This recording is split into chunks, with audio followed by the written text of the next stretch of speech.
तेने ब्रह्मरुदाय आदिकवये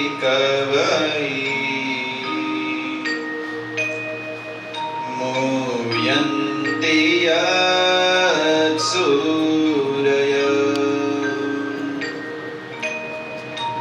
तेजो वारिवृदां यथा विनिमयो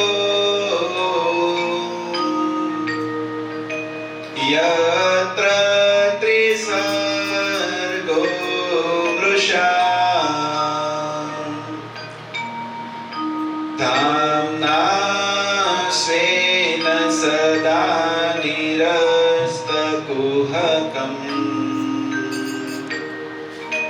सत्यं परं धीमहि वर्णिवेशरमणीयदर्शनम् मन्दहासरुचिरा ननाम्बुजम्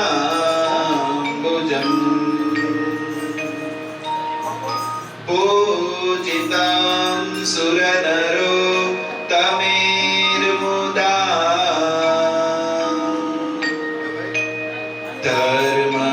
धर्मनन्दनमहं विचिन्तये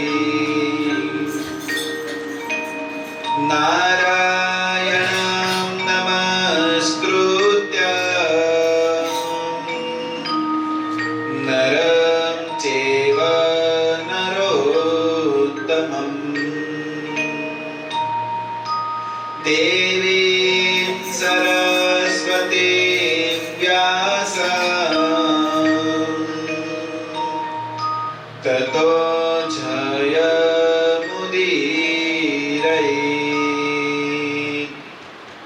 श्रूयतां देवदेवेश नारायण जगत्पते त्वदीयनावधानेन कथयिष्ये शुभा कथा कथयिष्ये शुभा कथा। बोलो श्री स्वामीनारायण भगवान की जय। श्री नर नारायण देव की जय। श्री रेवती बलदेव जी हरि कृष्ण महाराज की जय। श्री राधा कृष्ण देव की जय। श्री मुरली मनोहर देव की जय। श्री लक्ष्मी नारायण देव की जय। श्री राधा रमण देव की जय। श्री मदन मोहन जी महाराज की जय। श्री गोपीनाथ जी महाराज की जय। श्री रामचंद्र भगवान की जय। श्री कृष्ण कन्हैया लाल की जय। श्री विघ्न विनायक देव की जय। श्री कष्टभंजन देव की जय।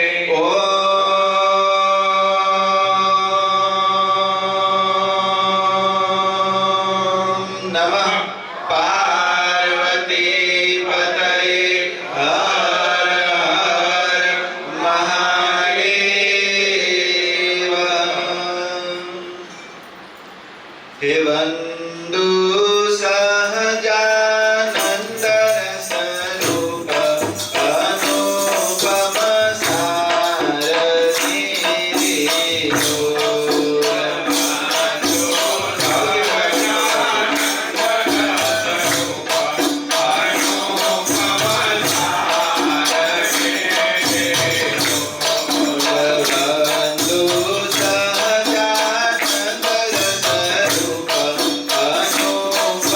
Sa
બોલો સ્વામિનારાયણ ભગવાન કી જય.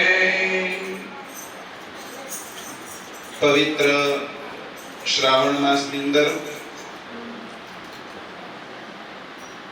મહાદેવજીનું પણ જ્યારે પૂજન થઈ રહ્યું હોય, શ્રીમદ ભાગવતની કથાનું પણ આયોજન કરવામાં આવેલું હોય, બંને યોગ ભેગા કરી અને આપણે જ્યારે 1 મહિનો સુધી ભગવાનની ભક્તિની પરાયણ થવું છે, ભગવાનમય જીવન કરવું છે, ત્યારે આજે આ શ્રાવણ મહિનાના તૃતીય દિવસની અંદર આપણે શ્રીમદ ભાગવત ગ્રંથ એની કથાની અંદર પ્રવેશ કરશું. કથાની અંદર વાત આવી, સનકાદિકોએ નારદજીને સમજાવ્યું છે, હે નારદજી, તમારે જો ભક્તિ દેવીને સુખી કરવા હોય, એમના બંને પુત્રો જ્ઞાન અને વૈરાગ્ય એને જો તમારે પાછા યુવાન બનાવવા હોય તો એક જ રસ્તો છે, ભગવાનની કથા સંભળાવો. કઈ કથા?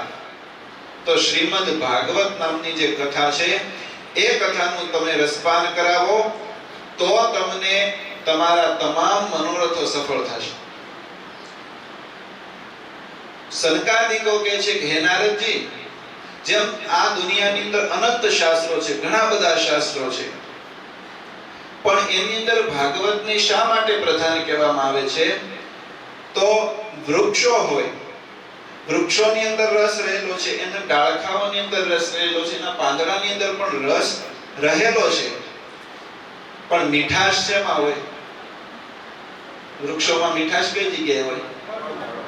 એના ફળની અંદર મીઠાશ રહેલી છે. માણસ એ ફળને ખાય છે, પાંદડાને કે ડાળખાને ખાતો. અને ડાળખા પાંદડા મૂકી દો, કાઢી નાખો તો ચાલે? તોય ના ચાલે. બીજા બધા શાસ્ત્રો, બીજી બધા કથાઓ છે કે વૃક્ષની જગ્યાએ છે, પાંદડાની જગ્યાએ છે, પણ મીઠાશ જોતી હોય, એનું ફળ જોતું હોય તો તમારે આ શ્રીમદ ભાગવત ગ્રંથ જ પકડવો પડશે. જેમ શેરડીનો રસ હોય, એ પણ ગળ્યો લાગે, લાગે કે ન લાગે? શેરડીના રસને તમે પીવો તો ગળ્યો લાગે, પણ ગોળ એની તો વસ્તુ કઈક જુદી છે ને. સાકર અને જે ગોળ બને છે એની મહત્વતા વધી જાય છે. એટલે બીજા બધા શાસ્ત્રો કરતા શ્રીમદ ભાગવતને વિશેષ મુખ્ય ગણવામાં આવ્યું છે. આવું જ્યારે સનકાદિકોએ કીધું, નારદજીને વાત મનાણી છે કે વાત સાચી છે, આપણે શ્રીમદ ભાગવતની કથા કરીએ. સનકાદિકો કહે છે કે હે નારદજી, કથા ભાગવતસ્યાપે નિત્યમ ભવતિ યદ ગૃહે તદ્ગૃહમ તીર્થ રૂપમ હિ વસતામ પાપનાશનમ. હે નારદજી, જેના ઘરની અંદર શ્રીમદ ભાગવતની કથા રહેલી છે અથવા તો ગ્રંથ રહેલો છે, આખી કથા તો કદાચ ઘરમાં ન હોય, ન થતી હોય, પણ જેના ઘરની અંદર શ્રીમદ ભાગવતનું પુસ્તક પડ્યું છે ને, તદ્ગૃહમ તીર્થ રૂપમ હિ, એનું ઘર એ ઘર નથી, તીર્થ સમાન છે. લોકો ત્યાં દર્શન કરવા આવે તો એના પણ પાપ બાળે નાશ કરી દે, એવું એ શ્રીમદ ભાગવતની અંદર તાકાત રહેલી છે. અશ્વમેઘ સહસ્ત્રાણી વાજપેય શતાની ચ શુક શાસ્ત્ર કથાયાશ્ચ કલામ નારહતિ ષોડશી. હે નારદજી, કદાચ હજારો અશ્વમેઘ યજ્ઞ કરવામાં આવે, સેંકડો વાજપેય યજ્ઞ કરવામાં આવે, મોટા મોટા ખૂબ યજ્ઞ. હવે અશ્વમેઘ યજ્ઞ એક અત્યારે કરવો હોય તો કોઈની તાકાત નથી. તો કેટલા યજ્ઞ કરવાના? હજારોની સંખ્યામાં અશ્વમેધ યજ્ઞ કરો, અને એક ભેગું કર્યા પછી, સેંકડો વાજપેયી યજ્ઞ કર્યા પછી પણ જે ફળની પ્રાપ્તિ નથી થતી, એ ફળની પ્રાપ્તિ કેવળ આ શુક શાસ્ત્ર, સુખદેવજી મહારાજે કહેલું જે શાસ્ત્ર શ્રીમદ ભાગવત ગ્રંથ, એને સાંભળશો ને તો એની અંદર આવી જશે. એની 16મી કળાની બરોબર પણ બીજા સાધનો નથી થઈ શકતા. શ્લોકાર્ધમ શ્લોકપાદમ વા પઠેત ભાગવતમ ચ યહ નિત્યમ પુણ્યમ અવાપ્નોતિ રાજસૂયાશ્વમેધયો.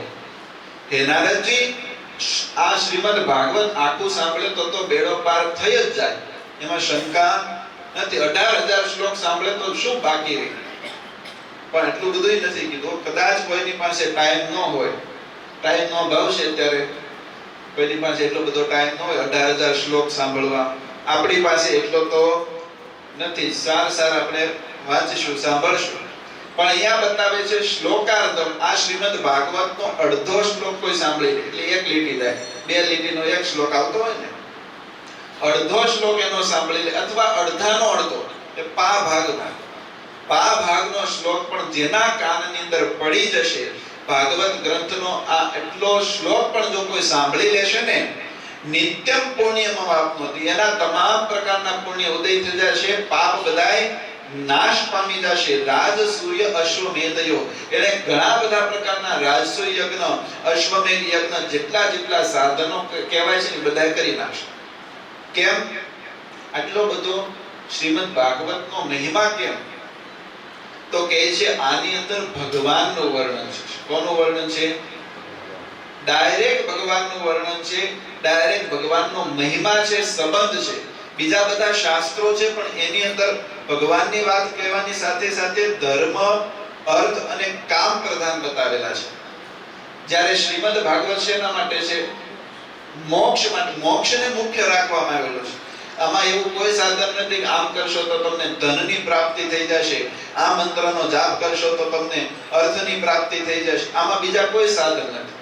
કેવળ ને કેવળ મોક્ષ જોતો. પરીક્ષિતને મોક્ષ જોતો તો શ્રીમદ ભાગવત સાંભળો તો મોક્ષ મળી ગયો. આપણે મોક્ષ જોતો હોય, જોઈએ છે ને? શું કહો છો? બધા આ પડે છે? તમામ લોકો પાછળ વાળા મોક્ષ માટે બેઠા છીએ ને, તો અડધો શ્લોક સાંભળી લે તો મોક્ષ થઈ જાય. તો આખો મહિનાની મહેનત રહે નહીં, પણ આખો મહિનો સાંભળજો. આખો મહિનો કથા સાંભળશો, વિશેષ ને વિશેષ ભગવાનનો મહિમા સમજાશે, ભગવાનના ચરિત્રો સાંભળવા મળશે, અને એનાથી જ આપણા તમામ પ્રકારના દોષો, સ્વામિનારાયણ ભગવાને કીધું કથા સાંભળવા થકી જ એની અંદર રૂડા ગુણ આવે છે, દોષો બધા ટળે છે. જીવન એનું સુંદર ને સુગંધિમાન બને છે ભગવાનની કથા સાંભળવાથી. જીવ છવો નિગદિત સતુ પાપ કર્મા येन श्रुतं चुक कथा वचनं न किंचित् तिक्तं नरं पशु समं भुवि भाररूपं मेवं वदन्ति दिवदेव समाज मुख्या. શું કહે છે? જીવન છવો નિગદિત. જીવને માટે એટલું જ કહેવામાં આવેલું છે કે તમે શુક કથા વચનમ, તમે સુખદેવજી મહારાજને જે કહેવાયેલી કથા છે એના વચનોને સાંભળો, તમારા તમામ પાપ કર્મ જેટલા પણ પાપ કર્મ છે ટળીને બળીને ભસ્મ થઈ જશે. અને જેણે આ કથા નથી સાંભળી, જેણે આ ભગવાનની વાત નથી સાંભળી, દીક્તમ નરમ પશુ સમમ, તે માણસ નથી, કેવો છે? પશુ સમાન છે. એનામાં માણસમાં પશુમાં પછી કોઈ ફેર નહીં રહે. એને ખબર જ નહીં પડે મારે શું કરવાનું છે, મારે શું નથી કરવાનું, શું કરવું શું ન કરવું. ક્યાંથી સાંભળવા મળે આપણને? ક્યાંથી શીખવા મળે? કથામાંથી શીખવા મળે. હવે કથા જ નહીં સાંભળે તો પશુ પણ પોતાનું પેટ ભરવા પૂરતું તો ગમે ત્યાંથી ગોતી લે છે, અને જેને કથા નથી સાંભળી એવો માણસ છે, પેટ ભરવા પૂરતું તો એ પણ ગોતી લેશે. તો પશુમાં માણસમાં ફેર શું રહ્યો? એને શાસ્ત્રની અંદર ધિક્કાર બતાવેલા છે. અહીંયા કે દેવી દેવ સમાજ મુખ્ય. દેવી એટલે સ્વર્ગલોકના દેવતાઓ પણ, એની અંદર મુખ્ય દેવતાઓ પણ એવું કહે છે કે એ માણસ, એને ધિક્કાર છે, ધિક્કાર છે, ધિક્કાર છે. માટે આ શ્રીમદ ભાગવત ગ્રંથની કથા તમામ લોકોએ સાંભળી. આ વાત સાંભળી શૌનકજીએ પૂછ્યું છે કે આ તો બહુ મોટી આશ્ચર્યની વાત છે કે શ્રીમદ ભાગવત ગ્રંથ એ તમામ સાધનો કરતા મુખ્ય થઈ ગયો. આટલું બધું મહત્વ શ્રીમદ ભાગવતને શા માટે? શું બીજા બધા ગ્રંથો મહાન નથી?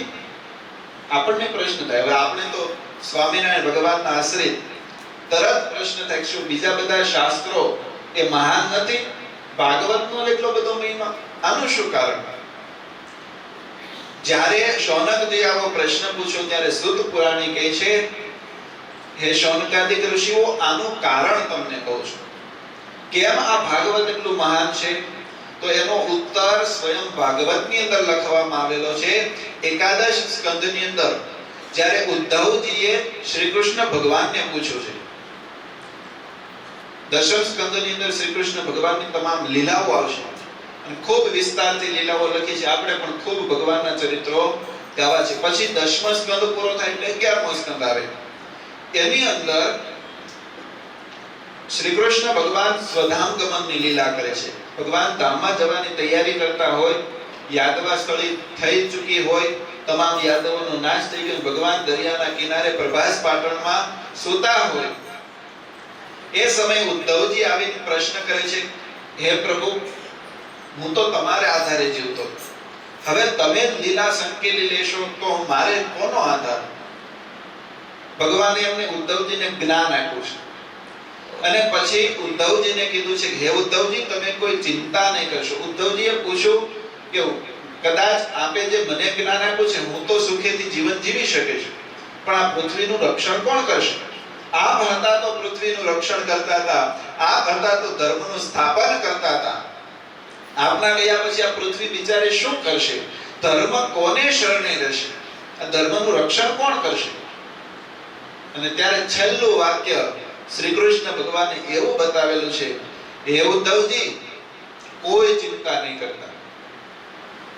આ પૃથ્વીનું રક્ષણ કરવું હોય, પૃથ્વીને સુખી કરવી હોય અને ધર્મનું આ પૃથ્વી પર સ્થાપન રાખવું હોય, ધર્મનો નાશ ન થવા દેવો હોય, તો હું મારી તમામ શક્તિઓ, મારી તમામ સામર્થ્ય, ઐશ્વર્ય, બળ, તેજ જેટલું પણ મારામાં છે એ બધું શ્રીમદ ભાગવત ગ્રંથની અંદર મૂકીને જાય છે. સારું લાગે? તાળી પાડજો. શેની અંદર શક્તિ મૂકીને જશે? તમામ શ્રી કૃષ્ણ ભગવાન કહે છે, મારી તમામ શક્તિઓ શ્રીમદ ભાગવતની અંદર મૂકીને જાશ. જે જે લોકો શ્રીમદ ભાગવત સાંભળશે એને ક્યારેય માયા બાધ નહીં કરી શકે, એને ક્યારેય માયા દુઃખ નહીં આપી શકે. એટલા માટે શ્રીમદ ભાગવત ગ્રંથની અતિશય મહાનતા છે. તરત શૌનકજીએ પ્રશ્ન પૂછ્યો છે કે આવી બધી વસ્તુ આની અંદર લખેલી છે, આમાં કથાઓ શું છે? કઈ કઈ કથાઓ આની અંદર લખેલી છે? અમને કોઈ એવો પરચો બતાવો, અમને કોઈ એવી વાત બતાવો જેને શ્રીમદ ભાગવત ગ્રંથ સાંભળવાથી સુખી થયા હોય, એનો મોક્ષ થયો હોય, એનું કલ્યાણ થયું, કઈક એવો ઉપાય, એવો કઈક આશ્ચર્ય ચરિત્ર હોય તો એ સંભળાવો, તો અમે માનીએ કે આ ભાગવત ગ્રંથથી જીવાત્માનું કલ્યાણ થાય છે. જ્યારે આટલી વાત થઈ ને, ખાલી શ્રીમદ ભાગવતનો આવો મહિમા સંભળાવવાનો, આવી વાત થઈ, જે હરિદ્વારના આનંદ ઘાટની અંદર મોટી કથા બેસાડવામાં આવેલી, મોટી પારાયણ થતી હતી, ભક્તિ દેવી આવીને પણ એમાં બેસી લોકોના મનની અંદર બેસીને કથા સાંભળવા માટે આ શ્લોકોનો સંવાદ સાંભળતા હતા ને, એ સમયમાં જ મોટું એક આશ્ચર્ય થયું. શું આશ્ચર્ય થયું? તે સભાની અંદર તેજના અંબાર છૂટવા લાગ્યા છે. એ અતિશય તેજની અંદર લોકોની આંખો ઝળહળવા લાગી છે, દેખાતું પણ બંધ થઈ ગયું છે. એવું સુંદર તેજ, અને એ તેજની અંદર ભગવાનની દિવ્ય મૂર્તિના લોકોને દર્શન થવા લાગ્યા છે. જે કથાની અંદર બેઠા હતા, જે લોકો કથા સાંભળતા હતા, એને એ તેજની અંદર સુંદર ભગવાનની મૂર્તિ દેખાણી છે. સુંદર મજાનું પીળું પીતાંબર ધારણ કરેલું છે, કેડે કંદોરો ધારણ કરેલો છે, કૌસ્તુભ મણિ ભગવાને કંઠની અંદર ધારણ કરી રાખેલો છે, ચંદનનો ભગવાને સુંદર લેપ કરેલો છે, હાથમાં મોરલી લઈ અને ભગવાન સુંદર મોરલીનું વાદન કરી રહેલા છે, સુંદર મોરલીના સુર રેલાવી રહેલા છે. ભગવાનની નાભી અતિશય સુંદર દેખાય છે, ભગવાનની ઉપરથી છાતીના દર્શન થાય છે. લક્ષ્મીજી ભગવાનના છાતીમાં શ્રીવત્સના ચિહ્ન રૂપે દેખાઈ રહ્યા છે. એવી સુંદર ભગવાનની મૂર્તિ, દિવ્ય ભગવાનની મૂર્તિના તમામ સભામાં બેઠેલા ભક્તોને દર્શન થયા છે. એવા સુંદર દર્શન કરી તમામ લોકો ખૂબ આનંદિત થયા છે. કેવા ભગવાન લાગે છે, કેવા સુંદર ભગવાન છે.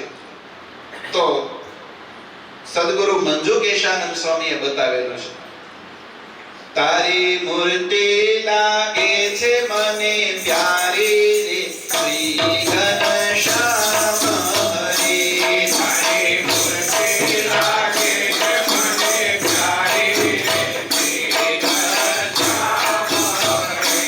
તારી મૂર્તિ લાગે છે મને પ્યારી રે શ્રી ઘનશ્યામ હરે. તારી મૂર્તિ લાગે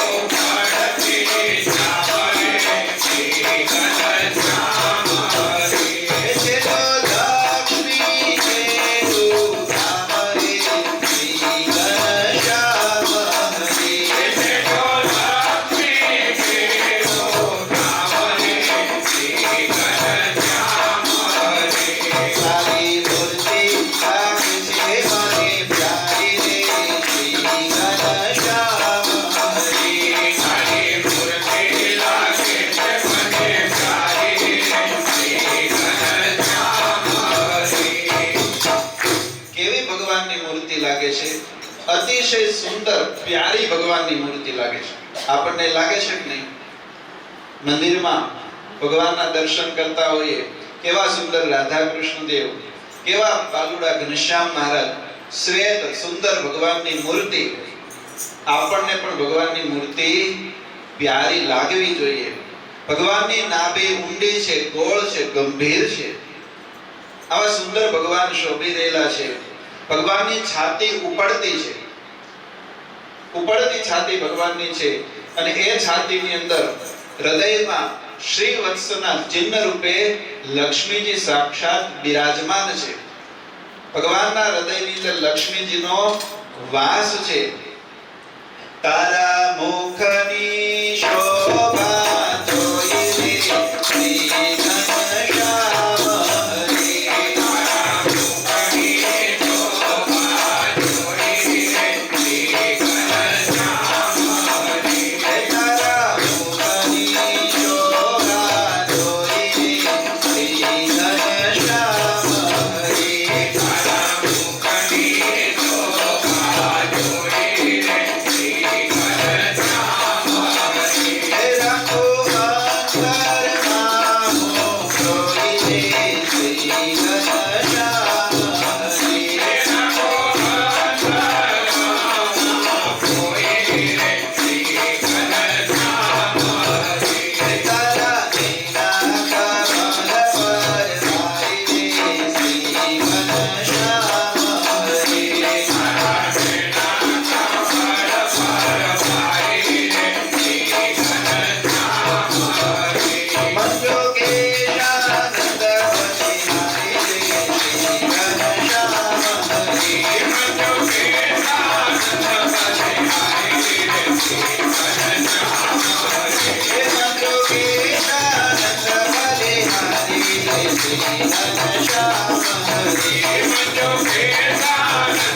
Hare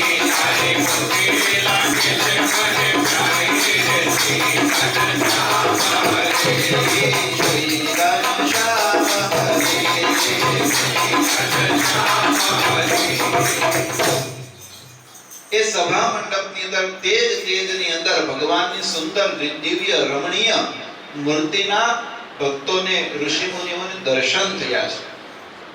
દર્શન કરીને આભા બની ગયા કે વાહ, આ ગ્રંથનો કેટલો બધો મહિમા છે. હજી કથાનો પ્રારંભ થઈ રહેલો છે, ત્યાં તો સાક્ષાત ભગવાનના દર્શન થઈ જાય. જ્યારે ગ્રંથ પૂરો થશે ત્યારે તો શેની પ્રાપ્તિ થશે? સુત પુરાણી કહે છે કે હે શૌનકાદિક ઋષિઓ, હું તમને એક કથા સંભળાવું. જેના જેના કથા સાંભળવાથી મોક્ષ થયા છે એવા તો હજારો લાખો દાખલાઓ છે, પણ હું તમને એક ચરિત્ર એવું સંભળાવું જેનાથી તમને ખ્યાલ આવશે કે આ કથા કેટલી દિવ્ય અને અદ્ભુત કથા છે. સુત પુરાણી કહે છે એક તુંગભદ્રા નામે નદી છે. એ નદીના કિનારે એક સુંદર મજાનું નગર હતું. એ નગરની અંદર એક આત્મદેવ નામના બ્રાહ્મણ રહેતા હતા. એ બ્રાહ્મણ બહુ પવિત્ર, ભગવાનના અંદર રુચિ વાળા, ભગવાનનું ભજન કરનાર પવિત્ર આત્મા એક બ્રાહ્મણ છે. વેદ શાસ્ત્ર પુરાણોના જાણકાર છે એવા પવિત્ર બ્રાહ્મણ રહેતા હતા. એમની એક પત્ની હતી જેનું નામ ધુંધલી હતી. આ બ્રાહ્મણ બહુ પવિત્ર, શાસ્ત્રના જાણકાર, પણ એની પત્ની હતી ને ધુંધલી, એને આમાં બતાવ્યું છે કેવી હતી કહું.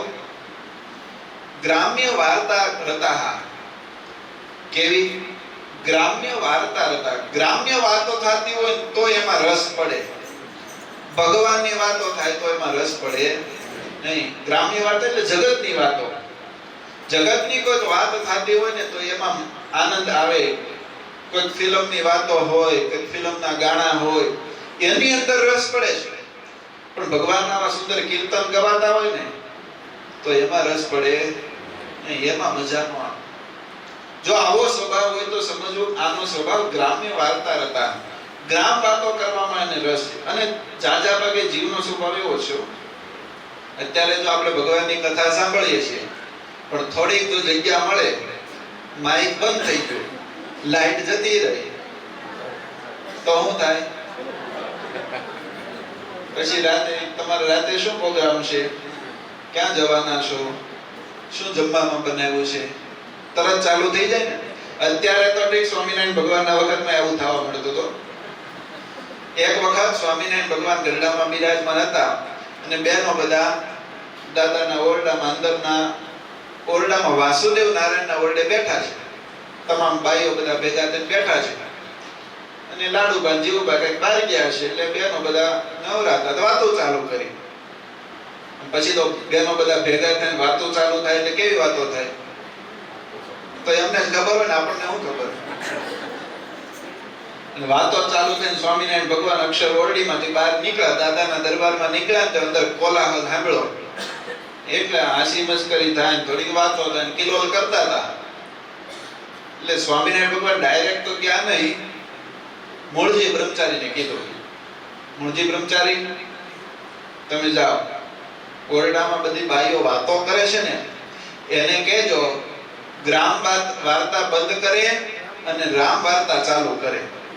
કઈ? ગ્રામ વાર્તા બંધ કરો, ગામ કથા બંધ કરો, રામ કથા ચાલુ કરો. એટલે મૂળજી બ્રહ્મચારી તો ભોળા ભલા, એમને એવું કાંઈ નહીં, જય તરત ઓરડાની અંદર પ્રવેશ કરીને છે કહે છે, હે ભાઈઓ, સ્વામિનારાયણ ભગવાનની આજ્ઞા છે, રામ કથા બંધ કરો, ગામ કથા ચાલુ કરો. એટલે ભાઈઓ બધા વિચારમાં પડ્યા કે આ ભગવાને કયું નવું પ્રકરણ ચાલુ કર્યું. ભગવાનનું તો પ્રકરણો તો ફેરવવાનું રીત હતી જ. સંતો માટે 116 પ્રકરણો ફેરવાતા. ક્યારે કયો નિયમ લાગુ પડે, ક્યારે કયો એનાઉન્સ થઈ જાય કે આમ કરવાનું છે, કોઈ નક્કી નહીં. એ ભાઈઓને એમ થયું આવી કેવી ભગવાનની આજ્ઞા. થોડીક વાર થઈ જીવબા લાડુબા આવ્યા, એમને વાત સંભળાવી. કહે છે મહારાજે તો આવું કીધું કે રામ કથા બંધ કરો, ગામ કથા ચાલુ કરો. આનું શું કરવું? લાલુભાઈ જીવુભાઈ મહારાજની પાસે જઈને પ્રાર્થના કરી, મહારાજ આવી કેમ આજ્ઞા કરી? તમે તો ભગવાનમાં જેને ભક્તિ હોય, ભગવાનની વાતો થતી હોય એ તમને ગમે છે, અને તમે આજે રામકથા બંધ કરાવી ગામ કથા ચાલુ કરી. મહારાજ કે કોણે કીધું તમને આવું? અમે કેદી ના પાડી છે ભગવાનની કથા કરવાની? અમે તો એમ કહીએ છીએ કે આખો દિવસ ભગવાનની જ કથા કરો. કે આ મૂળજી બ્રહ્મચારી આવ્યા હતા ને એ કહી ગયા, બોલાવો મૂળજી બ્રહ્મચારી. સ્વામિનારાયણ ભગવાને બોલાવ્યા. મૂળજી બ્રહ્મચારી કહે છે, બ્રહ્મચારી શું તમે કહીને આવ્યા? તો કે મહારાજ ને કે, મહારાજ મેં તો કીધું રામ કથા બંધ કરો ને ગામ કથા ચાલુ કરો. મહારાજ કે, બ્રહ્મચારી આમ નથી કીધું અમે, તમે પેલા સાંભળો તો ખરા. ઘણા ઉતાવળા બહુ હોય. સંતોએ હું કીધું હોય, હરિ ભગત કે હા સ્વામી હમણાં જ લેતો આવું. જાય દુકાને જઈને પછી ફોન કરે, હું મંગાવ્યું હતું તમે? તો પેલા સાંભળી જવું જોઈએ ને. ક્યારેક આવું થાય. પછી મહારાજે ચોખવટ કરી, ગામ કથા બંધ કરો. ગામ કથા કરવાથી કાંઈ મળવાનું નથી. ભગવાનની વાતો કરો, ભગવાનની કથા કરો તો જીવનું સારું થશે. આ જે ધૂંધલી છે ને એનો સ્વભાવ ગામ કથા કરવામાં છે. રામ કથાની અંદર એને રસ નથી. કલહ પ્રિયા, કલહ કરવો બહુ ગમે છે. કલહ કરવો એટલે ઝઘડો કરવો. જેની તેની હારે ઝઘડો કરી લે. થોડો પણ આમ મોકો મળી જાય ને તો ઝઘડો કરી લે. ઘણા સ્વભાવ હોય તરત ઝઘડી જ પડે. કઈક મોકો મળવો જોઈએ, કઈક વાત બનવી જોઈએ, એટલે કલહ ચાલુ કરી દે. એટલે સંતોએ એક ચરિત્રોની અંદર એવું લખ્યું, એક ડોશીમાં હતા ને, બહુ ઝઘડો કરવાનો સ્વભાવ, અને પછી ધીરે ધીરે કરતા સ્વભાવ પડી જાય. એવું પછી જોવે ને કે આ સામેવાળો વ્યક્તિ કોણ છે, કેવો છે, અને એની ભૂલ છે કે આપણે બસ ઝઘડો કરવો ટેવ પડી જાય. જ્યાં સુધી ઝઘડો ન કરે ત્યાં સુધી ખાવાનું પચે નહીં. ઝઘડો કરવા જોઈએ. એટલે ગામની અંદર કોઈ બાઈ, એનો ડોશીમાનો સ્વભાવ ઝઘડો કરવાનો, બહુ ઝઘડો કરે. ગામના બધા માણસો કંટાળ્યા, રોજ પણ માથાકૂટ કરે, રોજ પણ એની હારે બોલે. તો ગામમાં બધા લોકોએ બોલવાનું બંધ કરી દીધું. કોઈ એને બોલાવવાના જ નહીં. હોય ને એવું? જોજો એવું જ થાય. જેનો ઝઘડો કરવાનો સ્વભાવ હોય, કલહ કરવાનો સ્વભાવ હોય ને, પછી બોલાવતા બધા બંધ થઈ જાય. છોડો ને એની હારે આપણે કઈ લેવડ દેવડ કરવાની જ નહીં, મૂકો એને. આ ડોશીમાને ઝઘડો કરવાનો સ્વભાવ, તે એના ગામમાં કોઈ ન બોલાવે તો બાજુવાળા ગામમાં જાય, ત્યાં જઈને ઝઘડો કરે. સ્વભાવ પડે એને ક્યાં સુધારવાનો?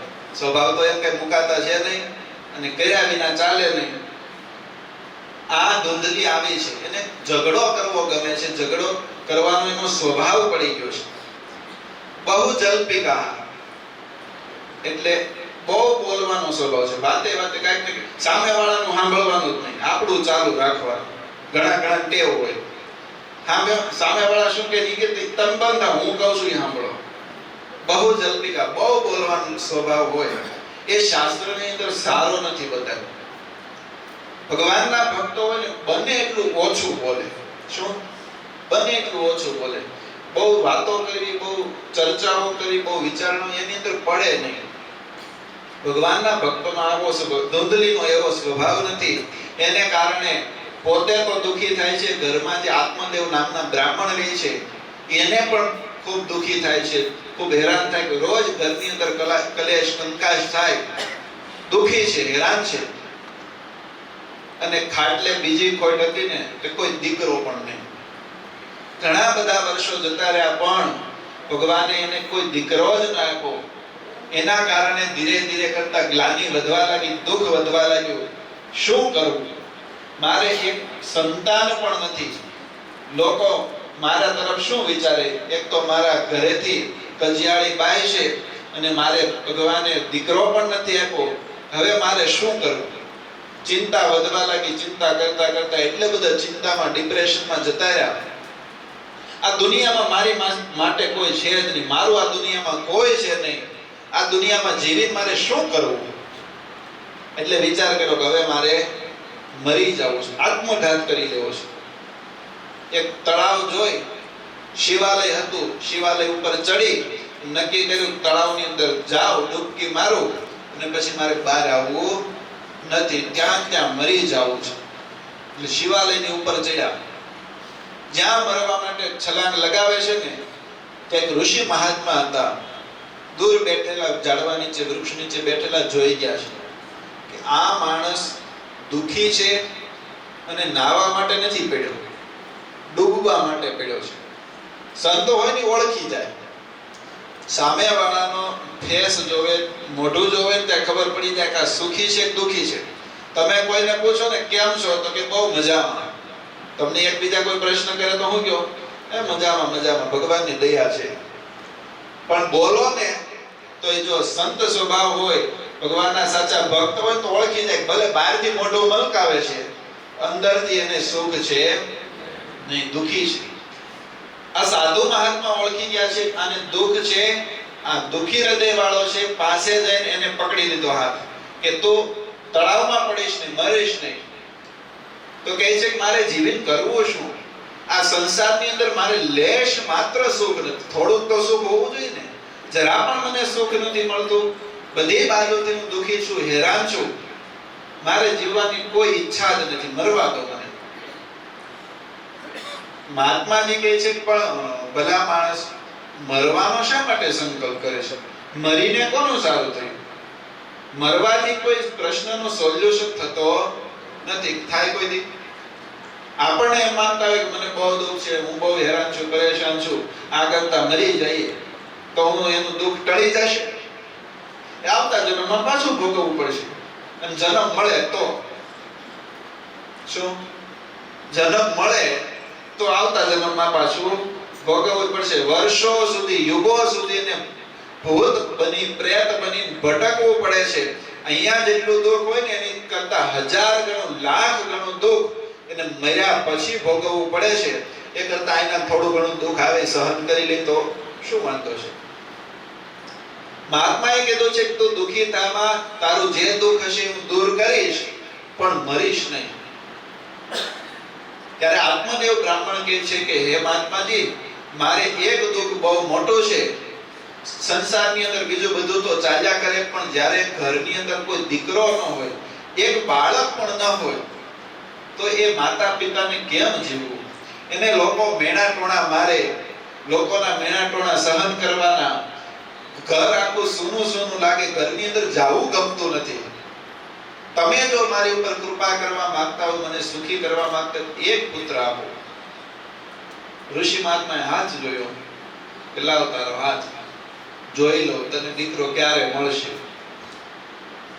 આમ તો વસ્તુ સાચી છે હો. હાથ જોવાથી, લલાટ જોવાથી એના લક્ષણો ઓળખાઈ જાય, એને જે પ્રાપ્ત થવાનું ઓળખાઈ જાય. પણ જેને જોતા આવડે જોવે તો. બીજા જેને તેને તમે હાથ દેખાડો, જો મારું ભવિષ્ય દેખાડો, મને કાલ કેટલા રૂપિયા મળશે, મને નોકરી મળશે કે નહીં મળે, એમ કોકને હાથ દેખાડો, એમ કાંઈ મળે નહીં. ઓલાને રૂપિયા મળે, હાથ જોવા વાળા, આપણને કાંઈ મળે નહીં. અને એ હાથમાં લખ્યું એ કાંઈ ફરવાનું નથી.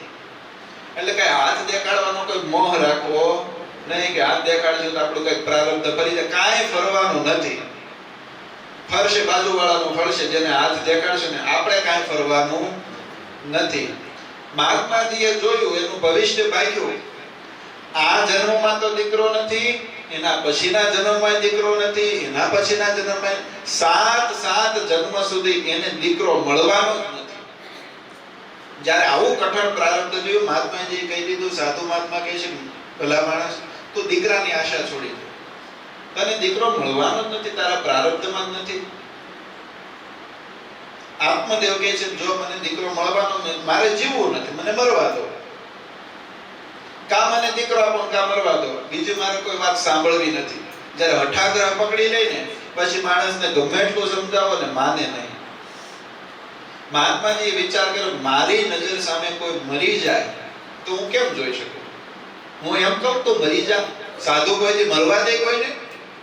કેટલા આપણા સત્સંગની અંદર એ પરચાઓ, એ વાતો લખેલી છે. કોઈને મરવા ન દે. મહાત્માજીએ કીધું છે સારું, તારા પ્રારબ્ધની અંદર તો દીકરો નથી, તારા પ્રારબ્ધ તો કઠણ છે, પણ હું મારું તપ મૂકું છું. હું મારી ભગવાનને પ્રાર્થના મૂકું છું, આજે જે મૂકું છું, ભગવાન તને દીકરો આપશે એમ કહી એક હાથમાં ફળ લીધું છે, મંત્ર બોલ્યા છે, ભગવાનને પ્રાર્થના કરી છે, હે પ્રભુ આનું ભલે પ્રારબ્ધ કઠણ રૂપ, આના પ્રારબ્ધમાં દીકરો નથી, પણ હું પ્રાર્થના કરું છું મારું તપ મારું ભજન આની અંદર મૂકું છું, એને દીકરો આપો તમે. ફળ લઈને આત્મદેવને આપ્યું છે, કીધું છે કે લે તારી પત્નીને જમાડજે, ખવડાવજે, એને દીકરો થશે, એને ગર્ભ રહેશે. રાજી રાજી થઈ ગયો આત્મદેવ, વાહ સાધુ મહાત્માએ મને ફળ આપ્યું છે, હવે મારો દીકરો થઈ જશે, મારે દીકરો થશે એટલે મારા તમામ પ્રકારના દુઃખ ટળી ભસ્મ થઈ જશે. ફળ લઈ આત્મદેવ ઘરે આવ્યો છે. કોણ હતી ઘરે? ધૂંધલી હતી. આત્મદેવ કહે છે કે ધૂંધલી લે, આ સાધુ મહાત્મા આપણને ફળ આપ્યું છે, આ તો ફળ જમીશ ને તો આપણને દીકરો થશે, તને ગર્ભ રહેશે, ભગવાન આપણી ઉપર કૃપા કરશે, લે તું ફળ જમી લે. ધૂંધલી આત્મા ફળ લીધું. કહે છે અરે રે ફળ ખાઈશ તો ગર્ભ રહેશે, ગર્ભ રહેશે પેટ ફૂલશે, પેટ ફૂલશે તો કઈ જવાશે નહીં, કઈ સારું સારું ખવાશે નહીં. અને ત્યાં સુધીના વિચાર આમાં લખેલા છે કે નન રખે આ ઘર સળગ્યું હોય અને ઘર સળગે મારે ભાગવું પડે, મારે પેટમાં ગર્ભ હોય, હું ભાગી ન શકું અને ત્યાં બળી ભસ્મ થઈ જાવ તો. અને જ્યારે પેટમાં ગર્ભ રહે ત્યારે સ્ત્રી છે થોડીક વિરૂપ લાગે, સુંદર ન લાગે, મારી સુંદરતા નાશ થઈ જશે. આવા બધા વિચારો ચાલુ કર્યા. આમ તો આ બધું ઉપાધિ વાળું છે. છોકરા હાચવવા તો કઈ હેલા તો છે નહીં કે છોકરા કર્યા પછી પણ કેટલી ઉપાધિ છે. એને દીકરો નહોતો જોતો એટલે એને આત્મદેવને કીધું પતિદેવ એક કામ કરો, મારે પહેલા સ્નાન કરવું જોઈએ, શુદ્ધ થાય અને પછી હું આ ફળને ખાઈશ, માટે તમે ચિંતા કરશો નહીં, હું આ ફળ ખાઈ લઈશ ટાઈમે. પતિદેવ પણ કે હારું દીકરો થશે ને ફળ ખાઈ લેશે, આપણે જઈએ. અને ઓલી કે હું સ્નાન કરવા જાઉં છું એવું નિમિત્ત બનાવીને જ્યાં પતિદેવ ઘરની બહાર નીકળ્યા અને આણે વિચાર કર્યો કે આપણે ફળ ખાવું નથી, તરત પોતાની બેનને બોલાવી, પાછળની શેરીમાં રહેતી છે એક જ ગામમાં, બેનને બોલાવીને કહે છે કે બેન મારે તો બહુ મોટું દુઃખ આવ્યું છે. દુઃખ શું? આ ફળ લાવ્યા છે મારા પતિને, આ ફળ ખાઈશ તો મને ગર્ભ રહેશે, એ બધી ઉપાધિ મારે જોતી નથી. તો કહે છે શું કરવું? કે એક કામ કર, કઈક આનો વચગાળાનો રસ્તો, મને ગર્ભ પણ ન રહે, દીકરો મળી જાય એવો કઈક ઉપાય બતાય. હવે જેવી ધૂંધલી એવી હોય તો એની બેન કેવી હોય? એ કઈ હારી હોય? એને કીધું કે એક કામ કર, મારે ગર્ભ રહ્યો છે, હમણાં જ ગર્ભ રહેલો છે અને એ દીકરો મારે થવાનો છે અને અમારે પૈસાની જરૂર છે. તારા પતિ પાસે પૈસા છે, અમે ગરીબ છીએ, અમારે પૈસાની જરૂર છે. એક કામ કર, તું મને રૂપિયા આપજે, હું તને દીકરો આપી દઈશ. અને તારે એવું કહેવાનું મને દીકરો થયો છે, હું એવું કહીશ મારો દીકરો ગર્ભસ્રવી ગયો છે, મારે દીકરો થયો નથી, કોઈને ખબર નહીં પડે. બે અંદરો અંદર મેં ગાંઠ બાંધી દીધી, વાત નક્કી કરી લીધી ધીરે ધીરે. અને બધું ફળ હતું ને એ તો પછી એને કઈ જોતું હતું નહીં, ગમાણ હતી ગમાણમાં નાખી દીધું, ગાય હતી ગાય ફળ ખાઈ ગઈ. સમય જતા 9 માસ પૂરા થયા ત્યારે એક ગાયના પેટમાંથી એક બાળકનો જન્મ થયો છે. ઋષિના આશીર્વાદ છે, સાધુના આશીર્વાદ છે. ગાયને એક બાળકનો જન્મ થયો છે અને કાન હતા ને ગાય જેવા હતા, બાકી આખું શરીર માણસનું. એ દીકરાને જોયો, ગામના લોકો વાતો કરવા માંડ્યા. આ તો સૌથી મોટું આશ્ચર્ય થયું, ગાયના પેટે એક બાળકનો જન્મ. થોડો સમય થયો ને ત્યાં ઓલી જે બેન હતી ને એને પણ એક દીકરાનો જન્મ થયો અને એને રાતના સમયમાં અદલા બદલી કરી નાખી. દીકરો એ ધૂંધલીને આપી દીધો છે અને એના બદલા પૈસા લઈ પોતાના ઘરે જતી રહી છે. ધૂંધલીએ બધા ગામને જાહેરાત કરી છે, જો મારે પણ એક બાળકનો જન્મ થયો છે. ખૂબ રાજી થઈ છે કે મારે એક બાળકનો જન્મ થયો. લોકોને કઈ ખબર ન પડી અને લોકો ગામની અંદર લોકો વાતો કરવા માંડ્યા, વાહ આત્મદેવના ભાગ્ય ખુલી ગયા. એક પુત્ર જોતો હતો ને એની જગ્યાએ 2 પુત્ર પ્રાપ્ત થયા. ગાયે પણ બાળક જન્મ આપ્યો અને આ બાઈને ધૂંધલીને પણ બાળકનો જન્મ થયો. એટલે એક પુત્ર જે ગાય થકી જેનો જન્મ થયો ને એનું નામ પાડ્યું છે ગોકર્ણ મહારાજ અને જે ધૂંધલીની બેને દીકરાનો જન્મ આપ્યો તો એને ખરીદેલો પુત્ર હતો. એને શું કહેવાય? ખરીદેલો પુત્ર. એ પુત્રનું નામ રાખ્યું છે ધુંધુકારી. પોતાના નામ ઉપરથી નામ પાડ્યું. પણ જે આવા પુત્ર હોય ને એ કઈ કામમાં આવે નહીં. શાસ્ત્રની અંદર અલગ અલગ પુત્રની વ્યાખ્યાઓ બતાવી છે. એક ઋણાનુબંધી પુત્ર હોય. ઋણાનુબંધી એટલે તમારા પૂર્વજન્મનું ઋણ બાકી રહી ગયું હોય ને બધું પાછું હાટું વાળવા માટે આવ્યું. ઋણાનુબંધ ખર્ચા કરાવ્યા જ રાખે, તમને ખર્ચામાંથી ઊભા થવા દે. ક્યારેક એવા પુત્રનો જન્મ થાય. કોઈ શત્રુ પુત્ર હોય, તમારું વેર વાળવા માટે પૂર્વજન્મનું વેર હોય, દીકરો બનીને આવે અને બધું વેર સમાપ્ત કરે. ઘણા દીકરા હોય ને બાપનું અચ્યુતમ કેશવમ કરી દે. શત્રુ પુત્ર હોય. ઘણા ઉદાસી પુત્ર હોય, ઉદાસ રહે, બાપની કોઈ ચિંતા જ નહીં. બાપને જે કરવું હોય કરે, માને જે કરવું હોય કરે, મારે ને એને કાંઈ લેવા દેવા નથી. હોય ને એવા ઘણા મૂકી આવે વૃદ્ધાશ્રમમાં, પછી એને જીવે છે મરે છે, ફોન આવે ને ત્યારે ખબર પડે ગયા. એને કેવા પુત્ર કહેવાય? ઉદાસી પુત્ર. કોઈ એવા સુકૃત વાળા હોય, ગ્રહસ્થ એવા ભાગ્યશાળી હોય જેને સેવક પુત્રની પ્રાપ્તિ થાય છે, જેની મા બાપની સેવા કરવો એ ધર્મ માની એને ત્યાં પુત્ર રૂપે જન્મ પ્રગટ થાય છે અને એ મા બાપની સેવા કરીને રાજી કરે છે. આવા અલગ અલગ શાસ્ત્રની અંદર પુત્રો દેખાડ્યા છે. ધીરે ધીરે સમય પછી સમય જવા લાગ્યો. બે બાળકો મોટા થયા. જેમ જેમ બાળક મોટા થાય ને ધુંધુકારીના કાવા દાવા ચાલુ થયા. જગતની અંદર, ગામની અંદર બધી રણખારો કરવાનું ચાલુ કર્યું. લોકોને મારે છે, હેરાન કરે છે, પરેશાન કરે છે. બધી ફરિયાદો ઘેરે આવે. બહુ ફરિયાદો આવવા લાગી ને ત્યારે ઓલા આત્મદેવ બ્રાહ્મણ હતા ને એમને ચિંતા થઈ. હું એવું માનતો હતો કે મારે ત્યાં દીકરો આવશે ને હું સુખી થાય છે. પરાયણનો માંગેલો દીકરો હતો ને કે સુખી કરે. સાધુને આપવો નતો પણ પરાયણે માંગ્યો. તમે પરાયણે આશીર્વાદ માંગો તો મળે. સ્વામીએ એક વાતોમાં લખ્યું, એક બાપ હતા, એના નાના હતા દીકરાને તેડી લાવ્યા અને સ્વામીને કે સ્વામી આ બાળકની ઉપર હાથ મૂકો, આશીર્વાદ આપો, હાથ મૂકો. સ્વામી કે હારું, બાળકનું સારું થશે. દૂરથી આમ આશીર્વાદ. એમ નહીં સ્વામી, હાથ મૂકો, આશીર્વાદ આપો. સ્વામી કે અમે કહીએ છીએ ને ભગવાન એનું સારું કરે. તે સ્વામીનો હાથ પકડી છોકરાના હાથમાં માથા ઉપર મુકાયો, આશીર્વાદ આપો તમે. ત્યારે ગુણાતીતાનંદ સ્વામી કે ભલામણા હાથ મૂકી એમ કરતા તો અમને આંખો માથે બેહારી દેશ ને તોય હારું થવાનું છે તો જ થશે. કઈ હાથ મૂકે તો જ હારું થાય, નહીતર નો થાય એવું હોય? આ સંતો રાજી થઈને હાથ મૂકે, આશીર્વાદ આપે એ વાત જુદી છે, પણ પરાયણના હાથ મુકાવો તો કઈ સારું થાય?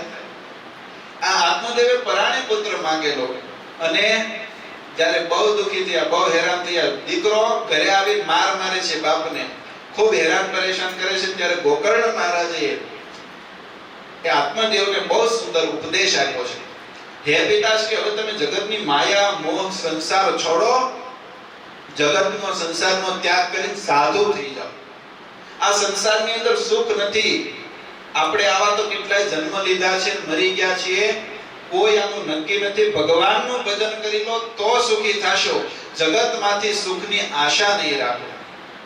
સંતોએ કીધું છે, તમે બધા ગાશો ને? જન્મ્યા ત્યાંથી જરૂર જાણો મરવાનું છે. માતેજી આવ્યા ત્યારે શું કરવાની, શું લઈ જાઉં સાથેજી. જન્મ્યા ત્યાંથી જરૂર જાણો મરવાનું છે. માતેજી આવ્યા ત્યારે શું કરવાની, લઈ જાઉં સાથેજી. જન્મ્યા ત્યાંથી જરૂર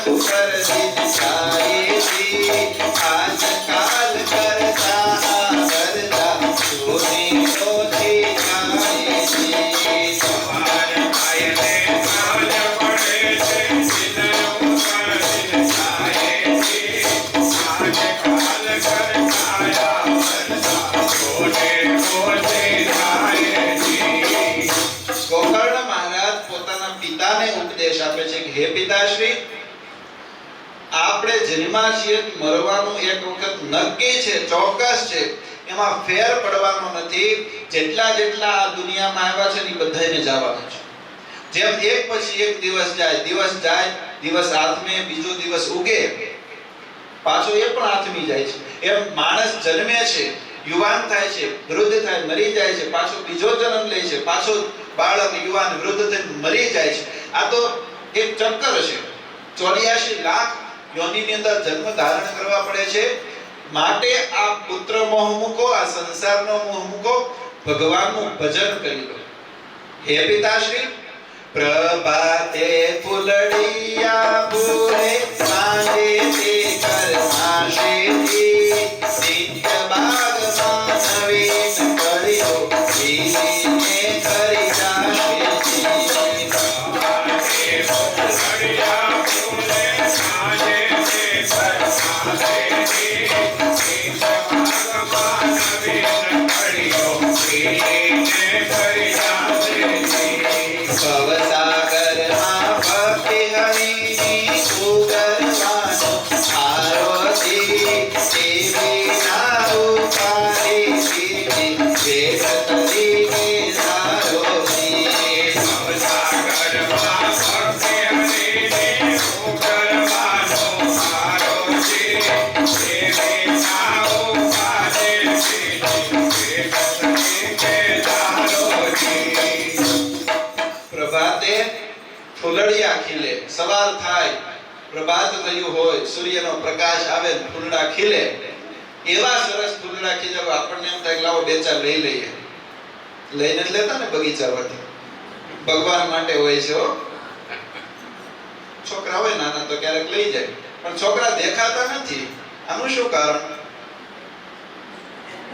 સભામાં કોઈ છોકરા દેખાતા નથી કે મહેસાણા કોઈ છોકરા છે જ નહીં કોઈ આત્મદેવ જેવું નથી ને હોય તો ભગવાનને પ્રાર્થના કરી આપે પણ જેને આપ્યા છે એને તો કઈક સારા સંસ્કાર મળે એવું કરો પુત્ર છે 4 પ્રકારના દીકરા બતાવ્યા ને તો તમારે કેવા પુત્ર જોઈએ છે કેવા સંસ્કાર આપવા છે એ જોવું તો પડશે ને કેવા પુત્ર જોઈએ છે સેવક પુત્ર જોઈએ છે કે શત્રુ પુત્ર જોઈએ છે કે ઋણાનુબંધ જોઈએ છે ખર્ચા કરાવવા જરા કેવા જોઈએ છે જાજા ભાગે તો અત્યારે એવા છે હો દીકરાને કમાઈને બાપને આપવાનું હોય એના જગ્યાએ ઊંધું થઈ ગયું બાપ કમાઈને દીકરાને આપે આવું થઈ ગયું નહીં એટલે ભગવાનની કૃપા થાય સંતની કૃપા થાય તો દીકરાની અંદર સારા સંસ્કાર આવે તો સેવક પુત્ર બને છે નહીતર દીકરાઓ એના સંસ્કાર ભૂલી જાય છે અને બાપને જ હેરાન પરેશાન કરે પછી વૃદ્ધાશ્રમમાં જવું પડે એ કરતા અત્યારે થોડાક છોકરાઓને કથાની અંદર બેસાડતા જાવ આત્મદેવની વાત સાંભળશે ભગવાનના કોઈ ચરિત્ર સાંભળશે શ્રી કૃષ્ણ પરમાત્માની લીલાઓ સાંભળશે ને તો એની અંદર રૂડા સંસ્કાર આવશે આ દીકરો અત્યારે બાપને ઉપદેશ આપે છે કે ગોકર્ણ મહારાજ આત્મદેવને કહે છે કે પિતાશ્રી આ મોહ માયા છોડો આ તમને લાલસા છે સુખની એ સંસારમાંથી સુખ મળવાની નથી તમારે જો સુખ જોતું ભવસાગરમાં ભક્તિ હરીની ઉગરવાનો તમારે ઉગરવું હોય તો ભગવાનની ભક્તિ કરો દીકરા પાસેથી સુખની આશા મૂકી દો બીજી બધી ઉપાધિનો ત્યાગ કરીને ભગવાનનું ભજન કરી લો દીકરાએ ઉપદેશ આપ્યો કાયા કાચો કુંભધૂળનો ધૂળ પલકમાં ભાસેથી પાપ કર્યા તે માગે લઈને જીવ એકલો જાશેથી કાયા કાચો કુંભધૂળનો ધૂળ પલકમાં ભાસેથી પાપ કર્યા તે માગે લઈને જીવ એકલો જાશેથી જરૂર જાણો મરવાનું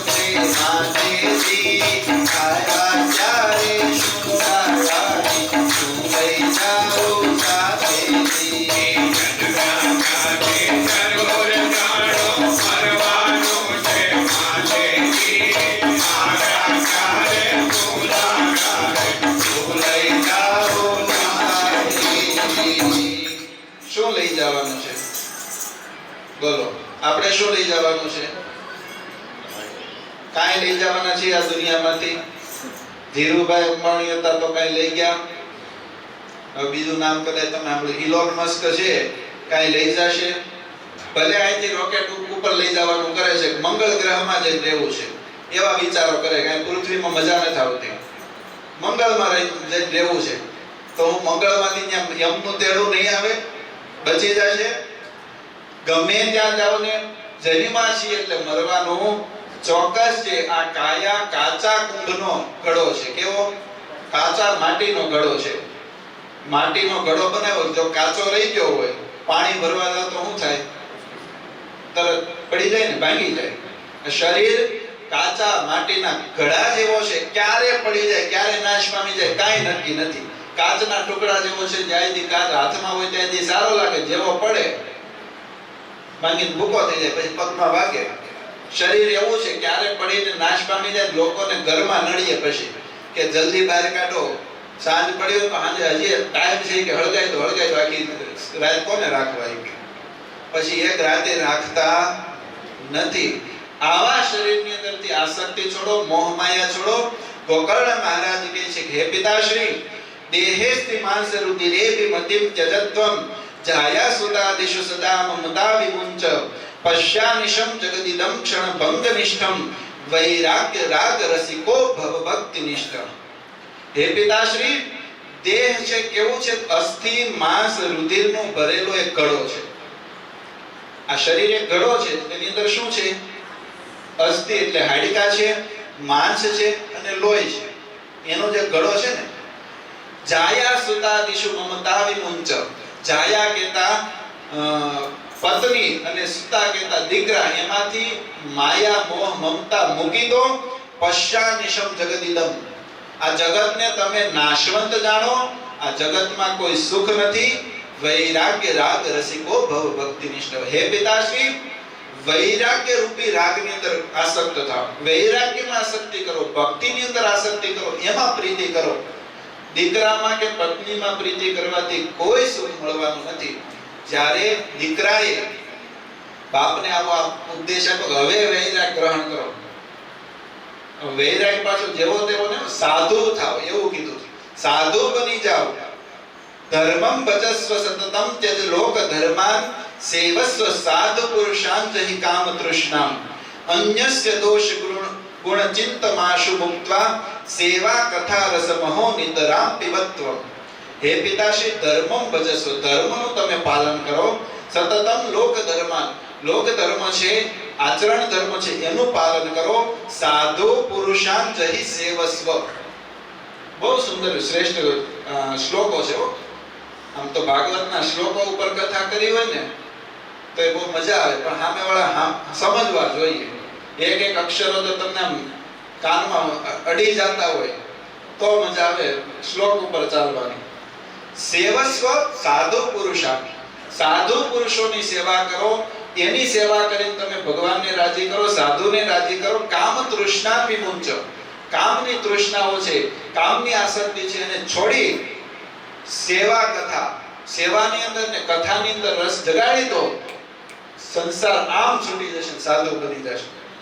સાધુ બનવું હોય ને તો આ કરવું પડે. કોને સાધુ બનવું? આંગળી ઊંચી કરો. હે હા, આમી કથા કરશું ને. સ્વામી એવું કહે છે, કથા સાંભળવા વાળા કોઈ જોશે ને બધાય સાધુ બની જાય. પણ આમાં તો બહુ આશા નથી રાખી. મેં કીધું એમ, પુત્ર હોય, નાના છોકરાઓ હોય, તમારા દીકરા હોય ને કથામાં તો લાવો. એની અંદર સંસ્કાર પડે ને એના ભાગ હશે તો થાશે, નહીતર સારો હરિભગત તો બને. કે એ નથી કરવું, દીકરાને સારો હરિભગત તો બનાવો છે ને, તો કથાની અંદર લાવતા રહેજો.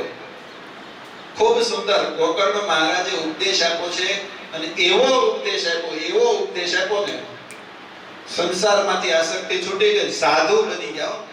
દીકરાએ બાપને સાધુ બનાવી દીધા કે હવે સંસારની મોહ માયા છોડો, સાધુની અંદર સુખ છે.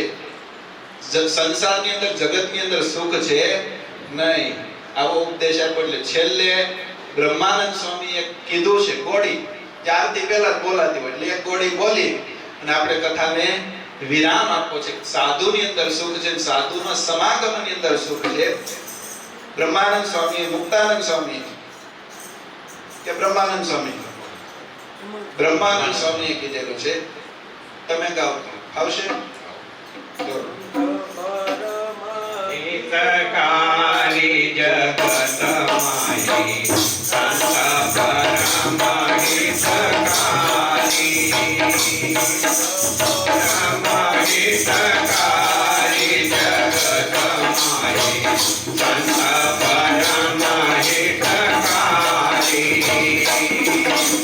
પ્રભુ પદ પ્રગટ કરાવત પ્રીતિ પ્રભુ પદ પ્રગટ કરાવત પ્રીતિ પરમ પિતા અજવારી જગત માહી સંત પરમ હિતકારી પરમ કૃપાળુ સકળ જીવન પરમ કૃપાળુ સકળ જીવન પરમ હરિસમ સબ દુઃખ હારી હરિસમ સબ દુઃખ હારી જગત માહી સંત પરમ હિતકારી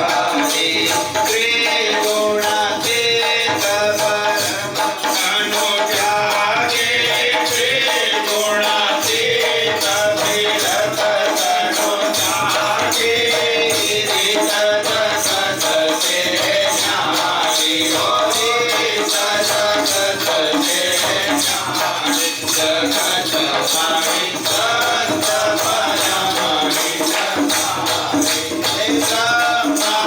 બ્રહ્માનંદ કરે સંસખી શોભ બ્રહ્માનંદ કરે સંસખી શોભ નીલકરે પ્રગટ મુરારી ગોપીન કરે પ્રગટ મુરારી જગત માહી સંત પરમ હિતકારી જગત માહી સંત પરમ હિતકારી. સંત છે પરમ હિતકારી છે. જીવાત્માને હિતકારીમાં હિતકારી હોય, સુખ કરનાર કો હોય તો સંત છે. બ્રહ્માનંદ સ્વામી કહે છે કેવા સંતની કોઈ સોબત કરે મિલત હે પ્રગટ મુરારી, ભગવાનનો ભેટો કરાવી દે. સંતનો સમાગમ આપણા બહુ મોટા ભાગ્ય છે. તમને નિરંતર સંતનો સમાગમ છે. દરરોજ સમાગમ કરવો હોય તો દરરોજ સંતનો સમાગમ થાય છે. એટલે આપણે સંતો સમાગમ કરી સંસારમાંથી આસક્તિ છોડી ભગવાનમાં જોડાઈ જવાનું છે. ભગવાનમાં વૃત્તિ લગાડી દેવાની છે. એ શબ્દોની સાથે અત્યારની કથાને વિરામ આપીએ છીએ. બોલો સ્વામિનારાયણ ભગવાન